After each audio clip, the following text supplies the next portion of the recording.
Hello everybody, it's Aaron back from Screenstars, and I'm here once again to bring another review for Geek Legion of Doom. And today I'm here to review the 2019 Western, I suppose you could call it, 1862 Battle for Glory, also known as American Confederate. Now this is a film that is written and directed by Christopher Fobs, and I believe it is due out later this year, about September time, I think.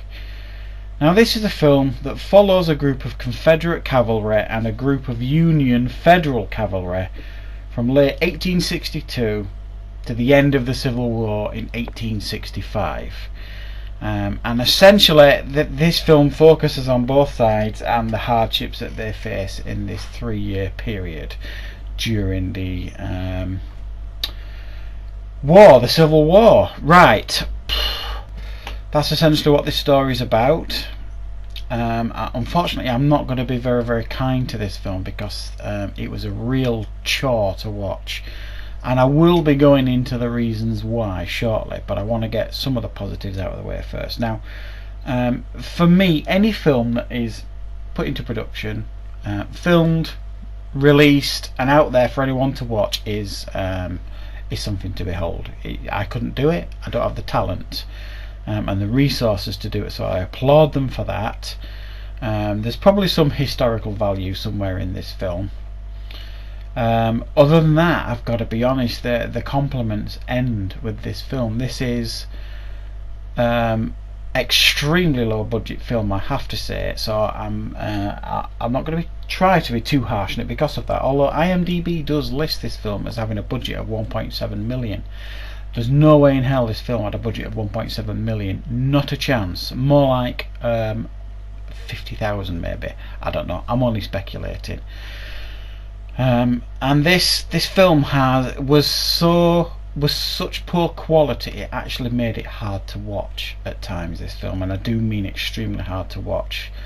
The sound was very poor. The dubbing was very poor, and I do mean really terrible, in a sense of they've clearly not had the equipment to record the voice acting while they've been out there filming. They don't have the quality to film it, so they've obviously re-recorded it in a studio, and you can tell it's been re-recorded in a studio. You can hear the tracking behind it, you know, and it's like someone's recorded it on a tape recorder and then just put it to film.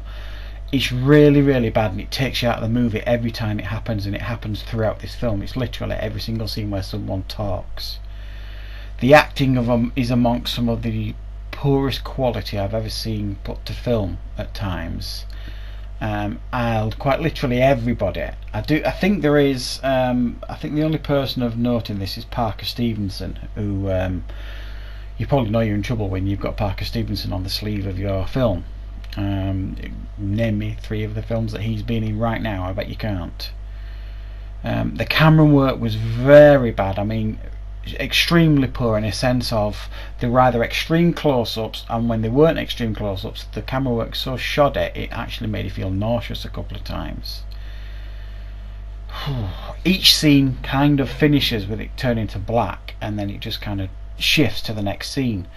But then it doesn't follow suit from the scene you've just watched. It's almost like the transition from scene to scene. It just cuts to black, and then there's a new scene starts. But it doesn't make sense from the scene that's just finished, if that makes sense the way I'm explaining it. It's almost like a series of scenes that have been filmed and then edited together in no real order. I mean, this film is supposed to be set over 3 years, but I had no idea that was the case, other than the dates that were coming up. It kept giving dates saying, you know, that time had moved forward, but everybody was dressed exactly the same. They all looked exactly the same. Everything looked exactly the same. This film, and if they do watch this and listen to this film desperately needs some narration or some exposition, because you have no idea what's going on in this film. None. You've no idea what's going on. It's like I said, it's just scene after scene sewn together. It needs some narration from somebody somewhere to explain what's going on, the importance of what's going on, because you just cannot follow it, what is going on. It really, and I genuinely do think some narration would possibly help this film make more sense and make the scenes make more sense. It might actually help the film. The battle scenes consist of basically just people on horseback shooting guns in random directions and someone firing a cannon off occasionally. And it actually looked like they'd taken a camera and filmed one of those reenactments, you know, that take place all the time in the US. They look a lot of fun, to be honest. And it looks like someone's just filmed a reenactment, and they're literally charging all over the place on horsebacks, shooting weapons, and I'm sure I saw people in like walking boots, like modern walking boots here and there. So yeah, I don't like ragging on films sometimes, but this was a serious chore to watch, very shoddily made, but it may well be salvageable. Go back and edit it, make it run a bit smoother, make it make more sense, and put some narration in, and you might be able to get a film out of this.